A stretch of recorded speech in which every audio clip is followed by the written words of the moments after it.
C'est pas moi qui vais défendre l'idée qu'il faudra pas dissoudre l'Assemblée nationale parce que de toute façon ils sont tous grillés et qu'il faudrait éventuellement y retourner. C'est pas moi qui vais défendre Emmanuel Macron.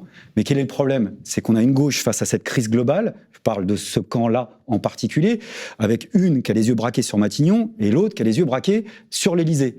Et ça, pour le coup, c'est s'empêcher de réfléchir au long terme. C'est pour ça que je resuggère, même si ça peut paraître un peu lointain, ça ne l'est pas tant que ça, quitte à repasser devant le suffrage, autant penser à, par exemple, quelque chose qui serait du domaine d'un processus constituant, d'une assemblée constituante, d'une convention démocratique, on l'appelle comme on veut, c'est-à-dire une assemblée.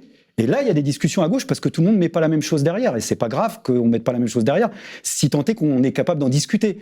C'est une assemblée qui, d'après moi, doit s'auto-instituer le droit de pouvoir redéfinir toutes les règles démocratiques et d'inventer autre chose et d'en finir avec le cœur du problème qui n'est pas simplement le président actuel, mais qui est quand même le présidentialisme, la Ve République. Et pourquoi je dis que c'est pas si lointain que ça?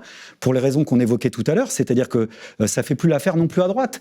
Et moi, ma crainte, c'est qu'un jour, dans notre camp, on se retrouve le bec dans l'eau en disant, bah tiens, tout à coup, il y a la droite et la droite radicale qui est en train de nous pondre un nouveau scénario à la commission Debré à l'époque, c'est-à-dire une commission resserrée, restreinte pour fonder une nouvelle constitution qui sera encore plus autoritaire et encore plus dure. Et là, on va se regarder en disant, tiens, on ne l'a pas vu venir. Ouais. Donc là, il y a quand même des espaces de discussion qui sont en effet pas que des mesurettes, c'est de repenser une démocratie qui fonctionnerait du bas vers le haut, c'est-à-dire tout ce qu'on ne peut pas décider en bas, et moi je pense quand même qu'en bas on pourrait décider au minimum 85% des choses qui nous concernent, là où on vit, où on travaille, bah, d'être capable d'inventer des assemblées où nos mandataires, on puisse les contrôler. Et franchement, dans les nouvelles expériences générationnelles, la question démocratique, elle est omniprésente, donc c'est pas comme si on partait de rien.